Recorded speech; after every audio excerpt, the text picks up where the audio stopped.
Now we will look into the design of CSTR, right, continuous turret tank reactor.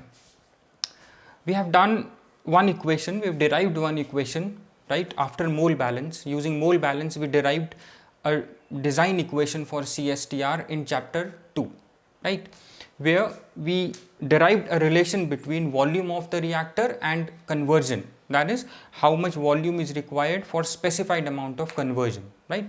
This is what we derived in chapter 2, right. Using this was derived using mole balance equation, right. And in chapter 3rd we further solved this equation by deriving rate of reaction in terms of conversion x, where we further solved this equation, right. We integrated this equation then, right. Leave that part.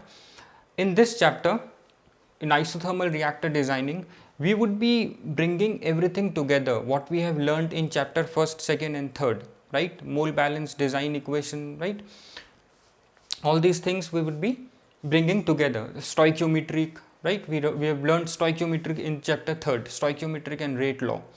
So when we are designing, right, we said that there are some pillars of chemical reaction engineering, right, which a chemical engineer should always know, right. Some of the pillars we would be looking here, right, without which it is impossible to look at the or to derive the design equation, right, or to give the design of a chemical reactor.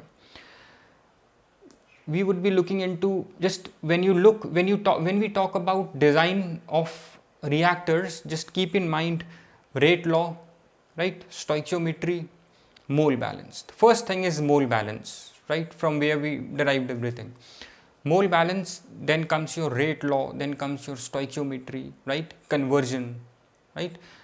Just keep all these things in mind. When we talk about designing, you need to see how much conversion is required. For that conversion, how much volume is required, right, these kind of things. Mainly conversion and volume, right, we would be looking into.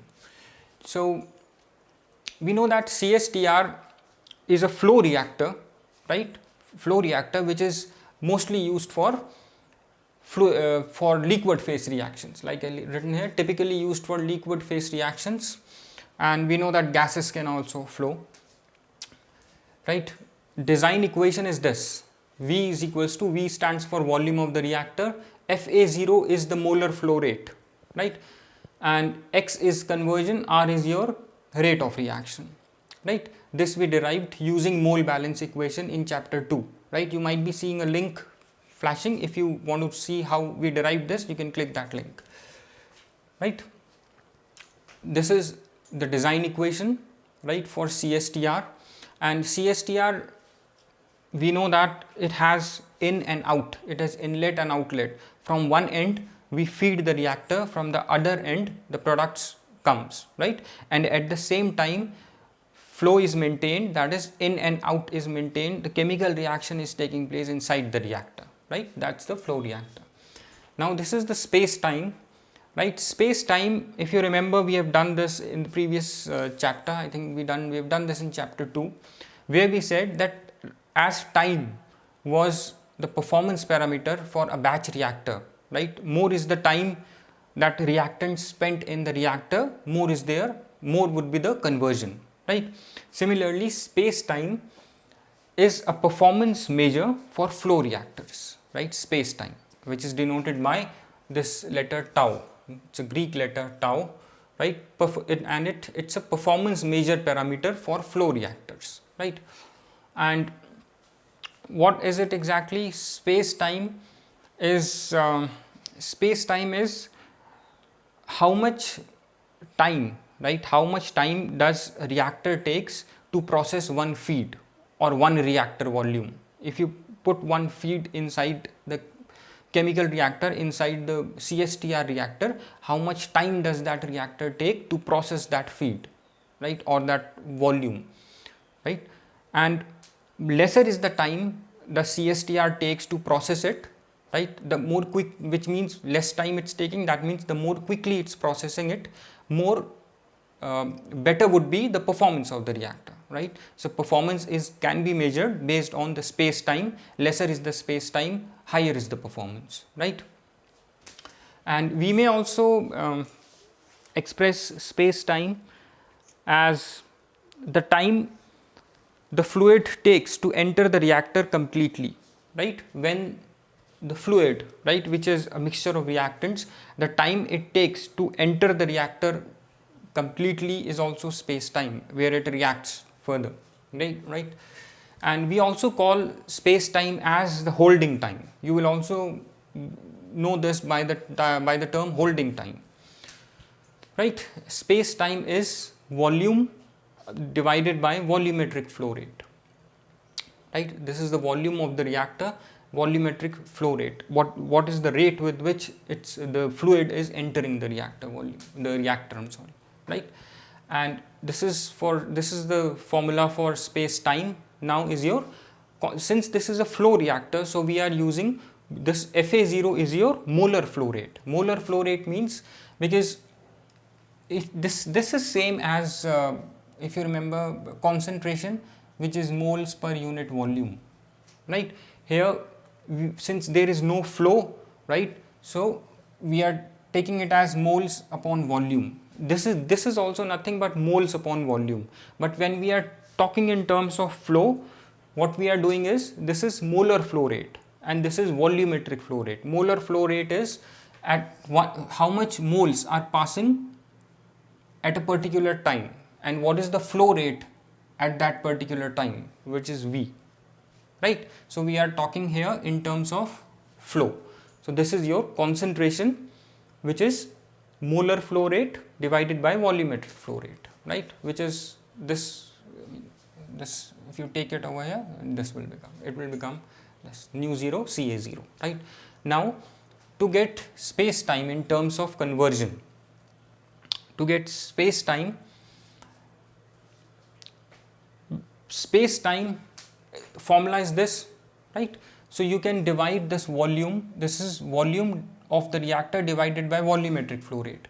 If you divide this volume with volumetric flow rate, what you will get is space time in terms of conversion, right?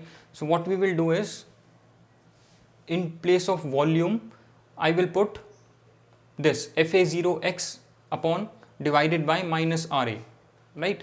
And Fa0 is nu 0 Ca 0, right? So I've used this and this equation to express space time in terms of conversion, right? So we just put the value of Fa0 from here in this, right? Then we divide this volume with molar flow rate, right? We get this. So this here, now we have expressed space time in terms of conversion x. This is your concentration, right? And this is your rate of reaction, and x is, we know it's conversion, right? So this equation applies to a single CSTR, right? This is for a single CSTR tank, right? We would be looking into now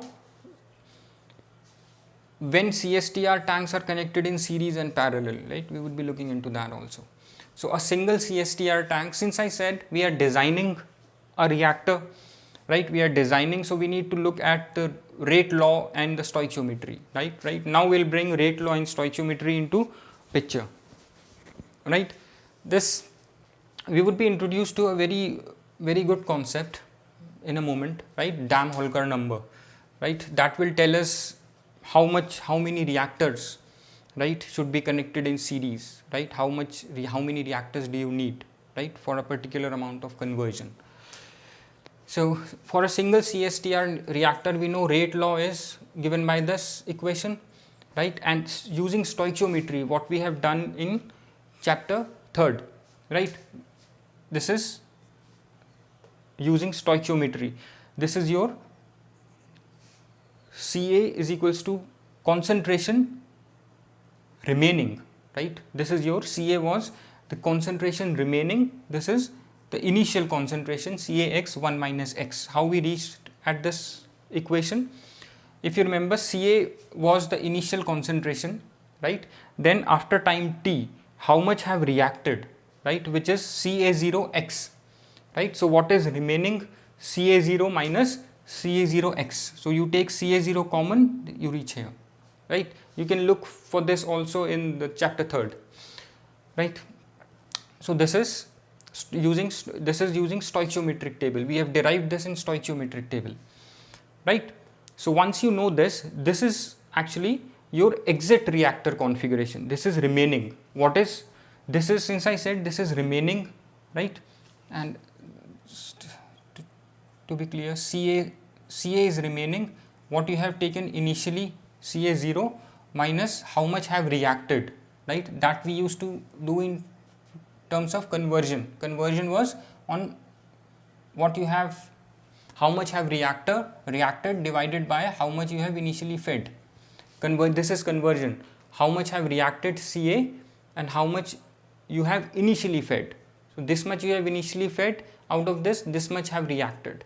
So how much have reacted is CA0 dot X.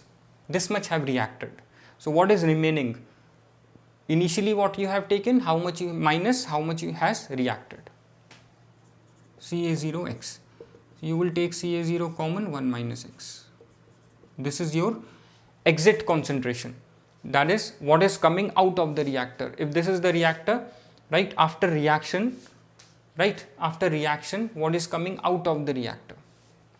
This is, we call it a exit concentration, right? This is we get this using stoichiometry in stoichiometric table.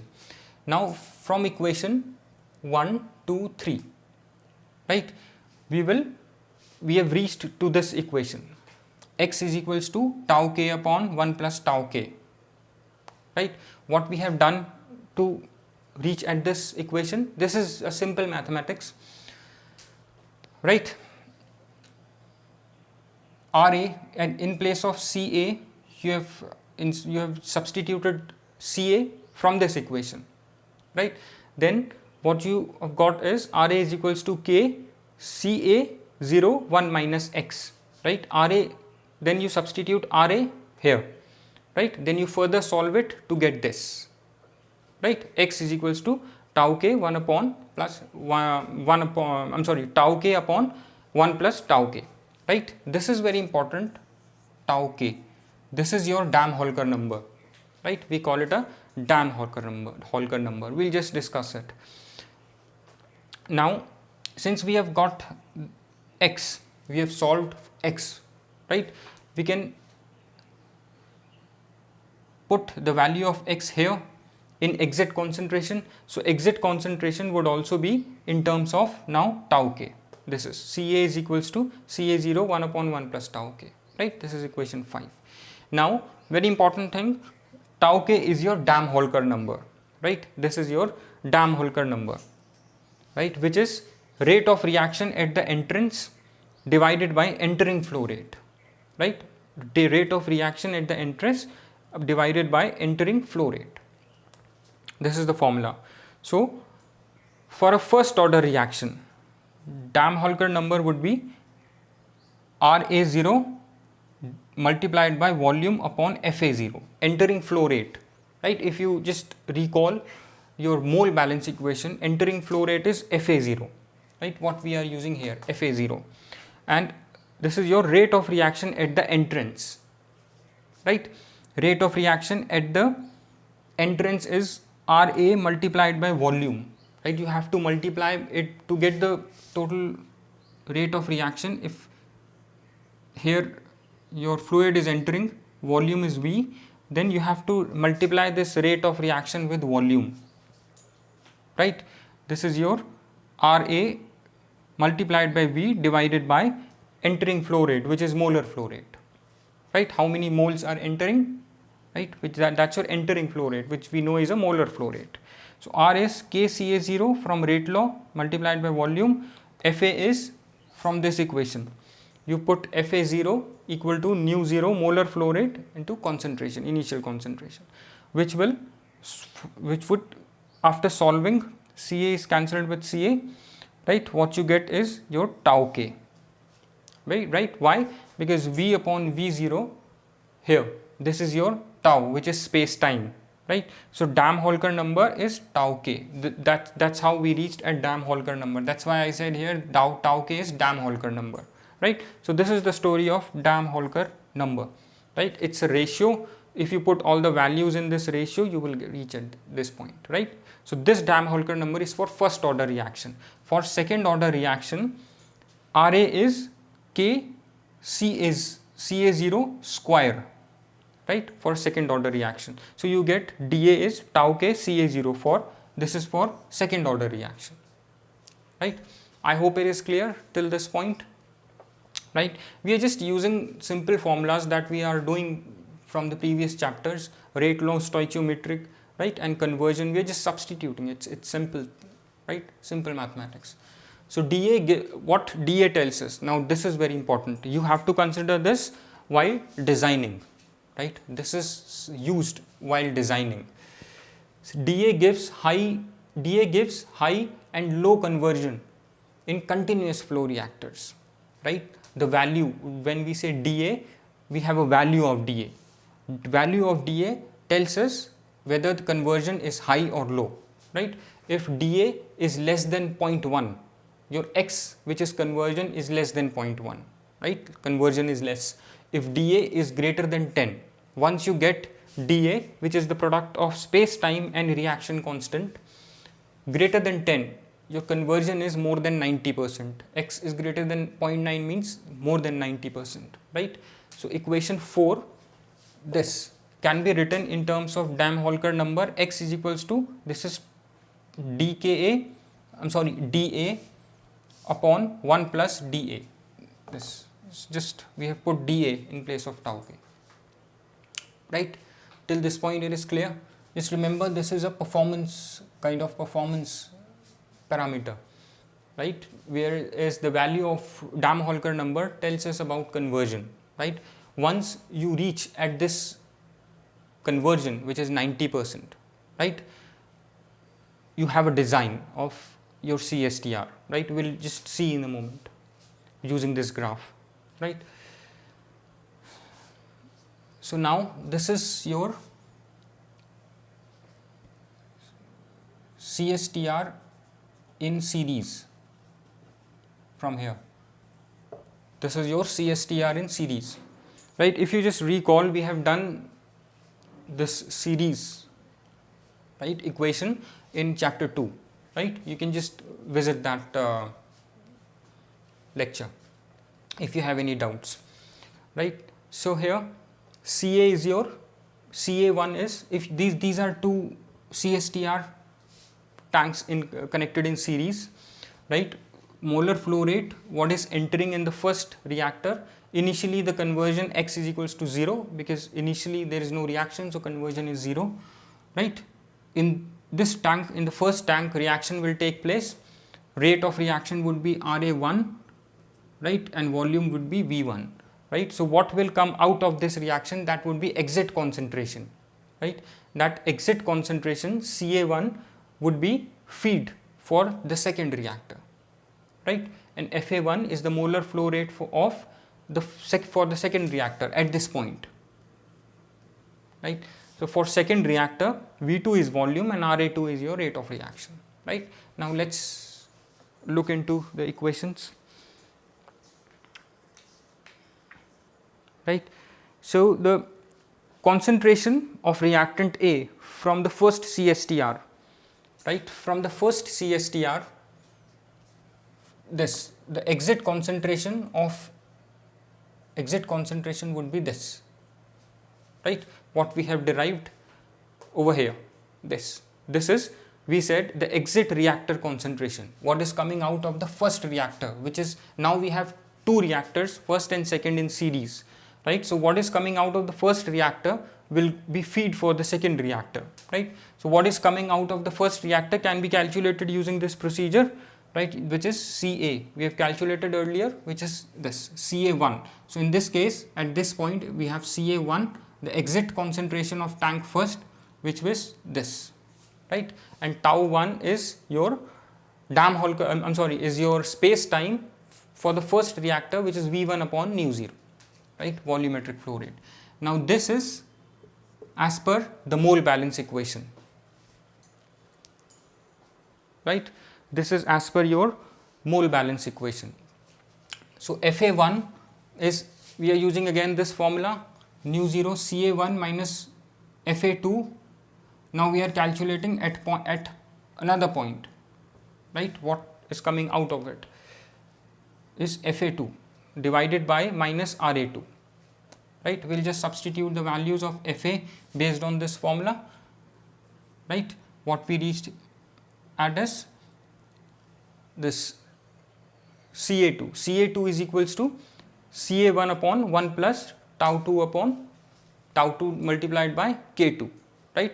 This is for the second reactor, this reactor, right? Now CA0 is, I'm sorry, this CA1 is this, right? So substituting CA1 from this equation, you will get this, right? This is concentration exiting the second reactor. Concentration exiting the second reactor. What is coming out of the second reactor is this, right? These are simple equations. Just we are substituting simple formulas, right? This is as per mole balance equation. We have substituted everything, right? Then we solved it for CA2, right? Then we got this, right? And we further substituted for CA1 from here, we reached at this. Now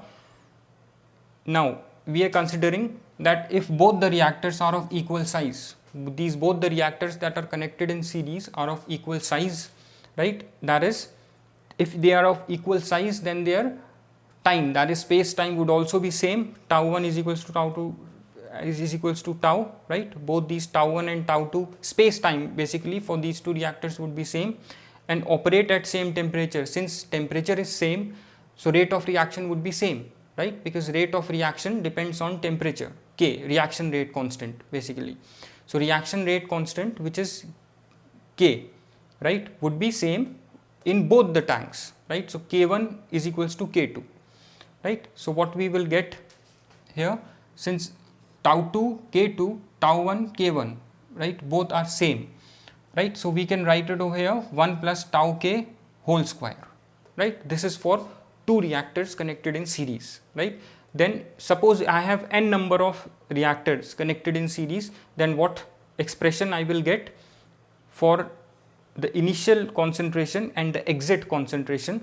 It would be this. The exit concentration from the nth reactor would be CAN upon initial concentration divided by 1 plus tau K whole to the power of n, right? Now this is tau K is dA, Dam-Holker number, right? And CAN, that is, what is CAN is what? Exit concentration. Exit concentration we get from using this equation, stoichiometric. So right, so I substitute C in place of CA0 1 minus x, this, right? Now if you solve this further for the nth tank reactor, we get, these two will get cancelled, right? I get x is equals to 1 minus 1 upon 1 plus dA whole to the power of n, 1 minus 1 upon 1 plus tau K whole to the power of n, right? Now you have the value of conversion in terms of Dam-Holker number for the n number of reactors, right? Now even rate of reaction can also be expressed. Rate of reaction is equals to this Ca. Now in place of Ca, I can substitute, Ca is exit concentration, right? I can substitute this this, I can substitute this, right? Ra is equals to K. In place of Ca, I can put Ca0, this, I can put this Ca0 1 plus tau K whole to the power of n, right? So rate of disappearance, this gives you Ra, and this gives you rate of disappearance for in the nth reactor, right? Rate of reaction basically. So rate of reaction is nothing but rate of disappearance, right, where reactants are disappearing. So this gives you rate of disappearance in the nth reactor, which is K Ca0 upon 1 plus tau K, right? I hope this is clear. This is for tanks connected in series, right? Now we'll quickly look for tanks connected in parallel, right? Let's quickly see it for, I'll just rub this off, for tanks connected in parallel. We have done for tanks connected in parallel also in second chapter, right? You can check that chapter. That's a suggestive video, right, to understand what we are doing here if you are not familiar with chapter 2, right? So let's quickly look at tanks connected in series. Suppose we have these kind of tanks, right?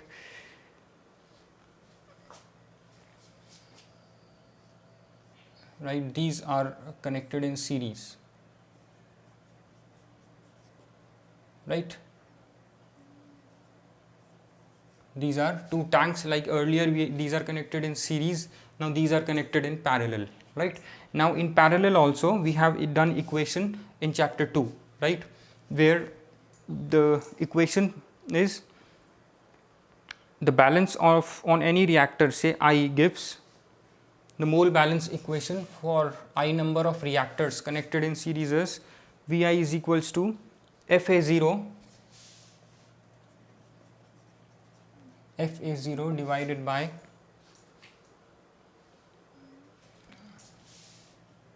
or let's write it like this, Fa0, it's conversion Xi minus Ri. Sorry, it's RAI, right? Now, since the reactors, all these reactors are of equal size, right, and they operate at the same temperature. Temperature is same, size is same, right, and have identical feed rates, right? Same feed, same amount of reactants are feeding in all the reactors. Conversion will be same for each reactor, right? So I'll repeat, since the reactors are of equal size, all these two the reactors are of equal size and the temperature is same, right, and feed rate is also same. So conversion would be same in all the reactors. Say I have connected nth reactor, x1 is equals to x2 is equals to I number of reactors xi. All the conversion would be same in all the reactors. Since the temperature is same, right, so reaction rate would also be same, right? Since I said the temperature is same, so reaction would also be same. R1I is equals to RAI, RA1 is equals to RA2 is equals to continue to RAI, right? Rate of reaction would be same in all the reactors, right? So what would be the volume? How is volume, total volume of these reactors would be related to the total number of reactors? It would be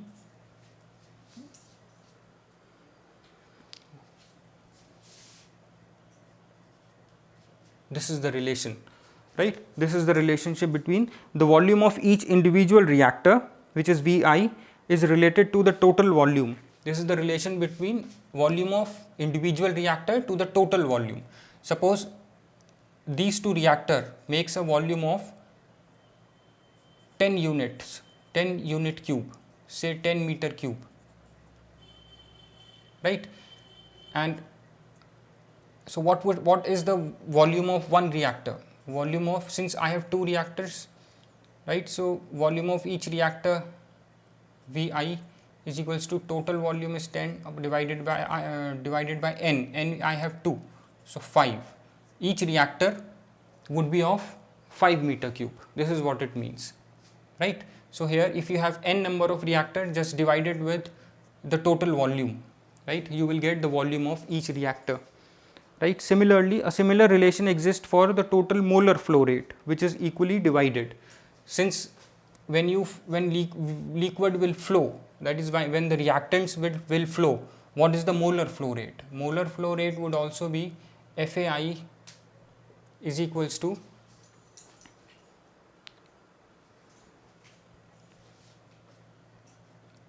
Fa0 upon n, right? So from each reactor this much is the molar flow rate, right?